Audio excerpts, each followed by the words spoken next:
Welcome, Aries. This is Regina from Pacific Tarot, and I'm getting ready to do a reading for you. I am thinking very much about Uranus's entrance into Gemini and its conjunction with Venus at the current time, about a kind of integration of our divine feminine energy, our ability to recognize the exchange and the balance of energies that constitute, for many of us, the emergence and reveal of our gifts. So I'll talk about that a little bit more as we go through the reading, but your overall energy is the Three of Swords. And Aries, the picture I am receiving is one about your feelings regarding your intimate relationships, the discomfort, the challenge, the reflection upon unhappy or uncomfortable, unproductive family patterns that you recognize are still binding you, still restricting you, still limiting your response, your ability to open up and share love, or even exchange ideas with those that you are intimate with. And this does seem to go back to uncomfortable family patterns that you recognize.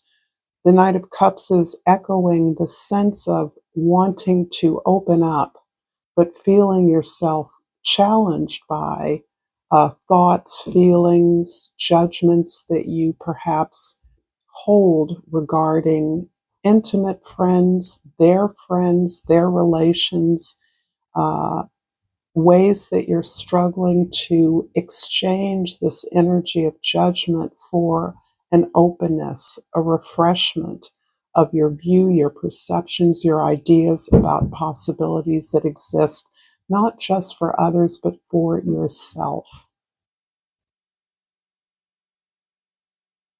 I'm going to pull a crystal oracle because I love them and am really open to other kinds of crystal oracle decks, information about those. I do have a few decks. They're all different and wonderful, but I do tend to choose this crystal deck in particular, oracle, because of the vivid pictures of the crystals and the wonderful mantras that are simplified that'll go along with them. So this one reads, the golden calcite, and the key word is inspiration. I'm inspired in all that I do. And this is reflecting back on this idea of opening up, regardless of your gender or how you identify, to the divine feminine within you. This is accepting your phenomenal gifts, talents, abilities without judgment and without feeling the need to sacrifice them, to exchange them, to give them up for something else. Freeing yourself from that consciousness of lack, of either or, of zero sum, so that you are welcoming all the gifts that you have and understanding there's a place for all of them in your life. This is a general reading. It isn't going to resonate for all of you. If you're interested in a personal reading, information for that is in the description box below. I welcome all of you and hope that if this reading resonates for you, you will like this video, you will share it with others if you're inspired to do so. You will comment if you want to. I love the many comments and appreciations I get from you. And I would like you to subscribe to my channel, Pacific Tarot. I am moving my channel, trying to grow it, and I really love all of the energy that you give me when I pick up these readings. So thank you for your time. In the 10th house, this is the highest star in your sky at the time, and the Wheel of Fortune is really about a couple of planetary energies pop up. One is Jupiter. The traditional ruler of the Wheel of Fortune card is in Cancer, so that's reinforcing the idea in my mind of our exploration of our fulfillment of our ability to nurture, to give, to share, to care for others, to understand what others need, to be able to care for ourselves and give ourselves what we need, as well as the permission to want things and to obtain them. I also get the energy here in my mind of Uranus, because the wheel is about turning, it's about a revolution, and the ways in which we are evolving our ideas and consciously desiring to welcome in new ideas, new ways of doing things. This is particularly pertinent to your social activities in the world, any position you have in the world, or your social identity. So this is a place where you may be personally challenged in your intimate relations, but you also understand that your ability to open up and release judgment about the way other people comport or behave in the world is really about you giving yourself permission to welcome in the incredible possibilities that are available to us at this time. In the first house, the King of Swords is describing your ability to make judgments, your desire to grow, to explore new ideas. And here I see you in a position to facilitate or mediate new ideas, conversation, discussion, in whatever way it applies to you in your life. You may be asked to consult or give your opinion or advice in the projects or affairs of others. You may be entering some kind of deep study or presenting ideas or activities that you have been recently exploring. The realm of ideas and words are vitally connected to how you see yourself and how you see your contribution in the world right now. In the fourth house, the house of your soul, your foundation, the Hangman. And I do believe that this Uranus Venus conjunction is really asking you, demanding a lot of you in a very positive way. It is stimulating you big time, as it is stimulating all of us to refresh our ideas, our notions, the way we think, the way we communicate, as well as the way we learn. So I do believe that you recognize the need for a higher perspective. You understand that the sacrifice that you feel yourself being asked to make is your connection to patterns of the past.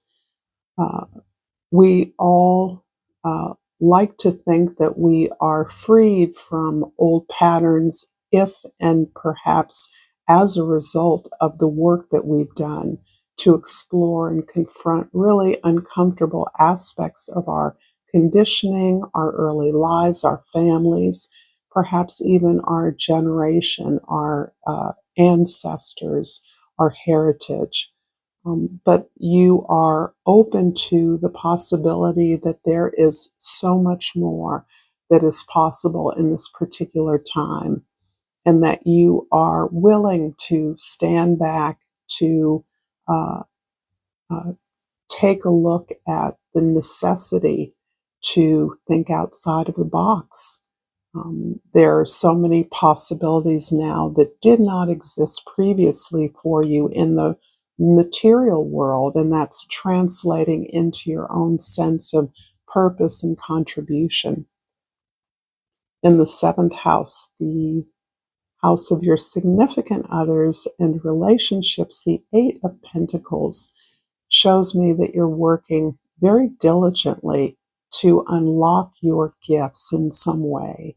You're working at perfecting something, and I use the word perfecting in a very neutral way. I mean this with a craftsperson, an artistic lens, or a lens of productivity. Your expectations of yourself are very high, and you are putting a lot of effort, in fact, all effort, into creating something, building something with others, and you take yourself seriously and expect to be taken seriously.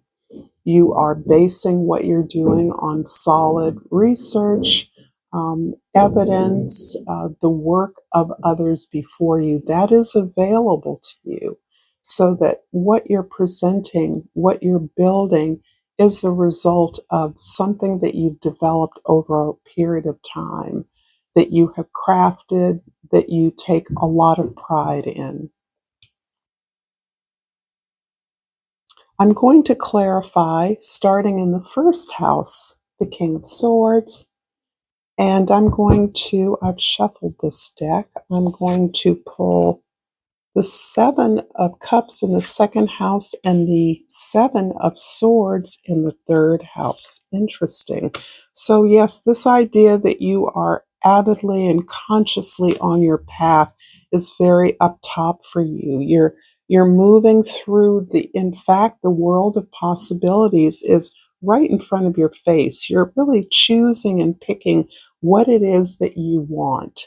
And you understand that the benefits of your efforts are not the reason that you do the work. The benefit is your connection to your higher self, your purpose, your mission, however you see that. And that can include and does include living a fulfilled life, being happy, being satisfied, uh, and all that can be a part of that for you.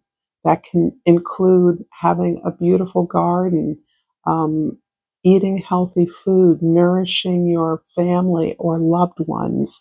These are all included. A mission, a soul's purpose, a life path does not need to be in or even reflect being famous and rich or successful in a monetary way. And we often think about the soul's mission as some great purpose. And for some of you, it is. But you are aligned with that. You know that that's important to you. At the same time that you're really struggling, I believe, with this idea of how you've been told that you are, how you've been labeled, how you haven't received support for your ideas, for your efforts in the past, and how you are no longer internalizing that. You're no longer thinking it's because I'm not good enough. It's because I'm not smart enough. Now you realize that those who don't support you or don't understand you are the people who have the problem, not you. And you're now free to find the support and the encouragement wherever you can. You understand your ideas are valid, and if one person can't support you, someone else will. And this is really a kind of liberation because it shows your tenacity and identification with your principles and your beliefs, your desire to continue to grow, to continue to understand who you are, all of your gifts, and to communicate that and share that with others. This is really beautiful with the current energy in Gemini. The third house, that's Uranus and Venus. The third house is the house of Gemini. So Uranus and Venus are directly impacting that area of your life. In the fourth house, the Hanged Man is clarified by the Five of Wands in the fifth house and the Tower in the sixth house. Working with others is absolutely a labor of love for you. It's a labor of joy. It's a labor of recreation, activity, and productivity. So you are quite adept at negotiating your team, your collaborators, those that you are working actively with are very much a part of helping you to construct your creative expression right now. And this is really empowering for you because it is part of you freeing yourself from the kinds of stereotypes that you were labeled with as growing up or conditioned with it through your particular culture. The tower in the sixth house is showing a rather dramatic impact that is having on your ability to uh, uh, apply your contribution, your knowledge of service, the way that you interact with your team members, and the way in which you internalize the healthy routines and habits that make you efficient and productive.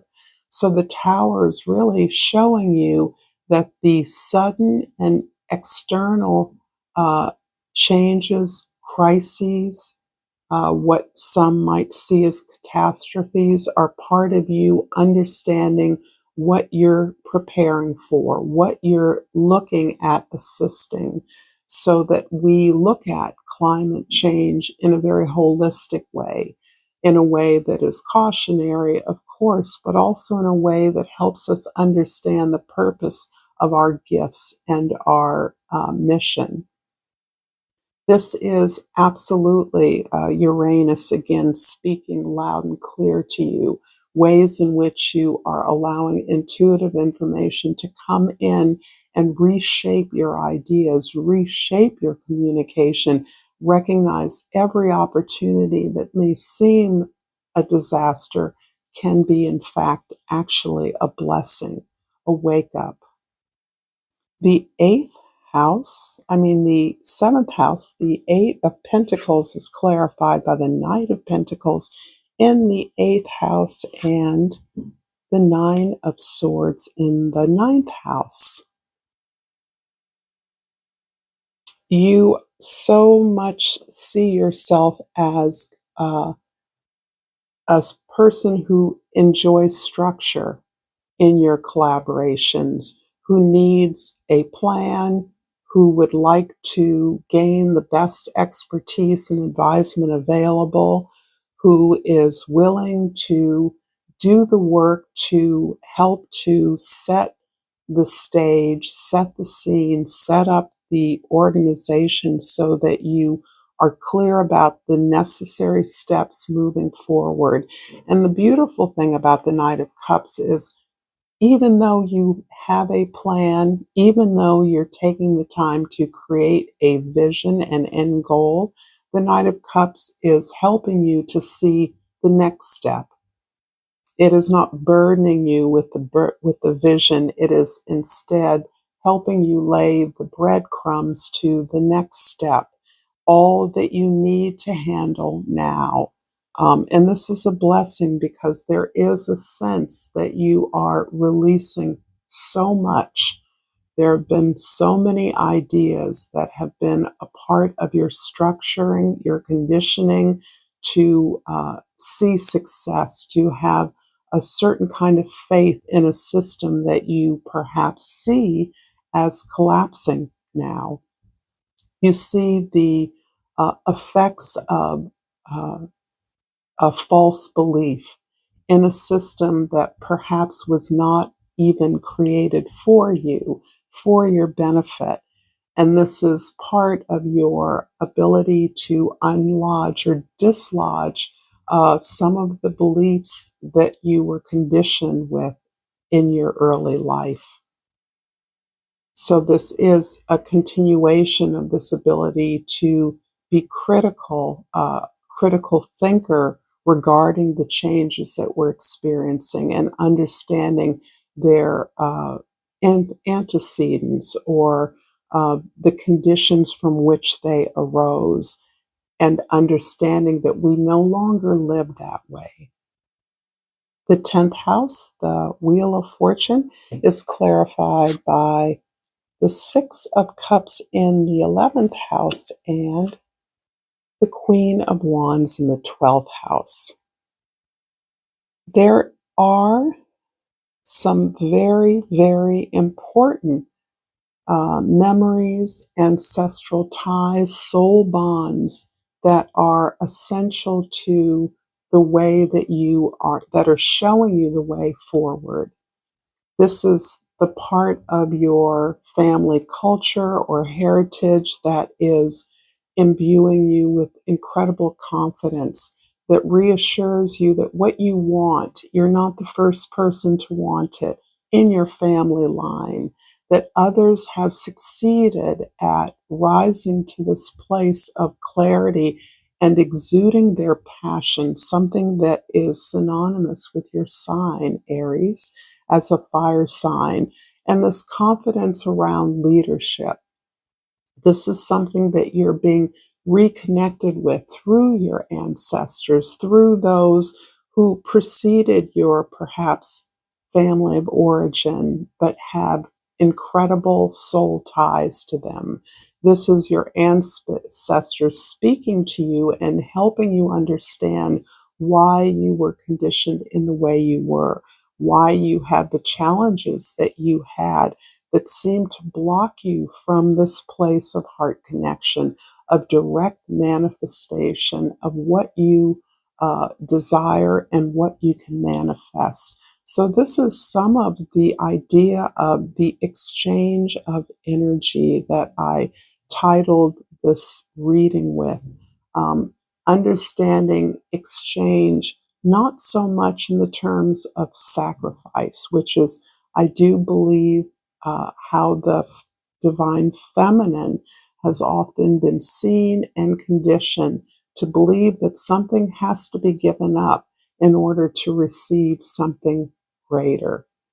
And I think that's something that you in your own life are perhaps challenging in this new world where so many things are possible, so many opportunities our ancestors had, did not have, we have. Let me pull a seed and sickle oracle to finish up this reading. And I have pulled the clematis, one of my favorite finds. And I'm going to read from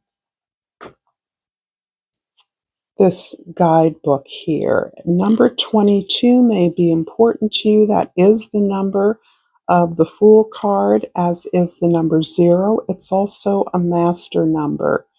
So I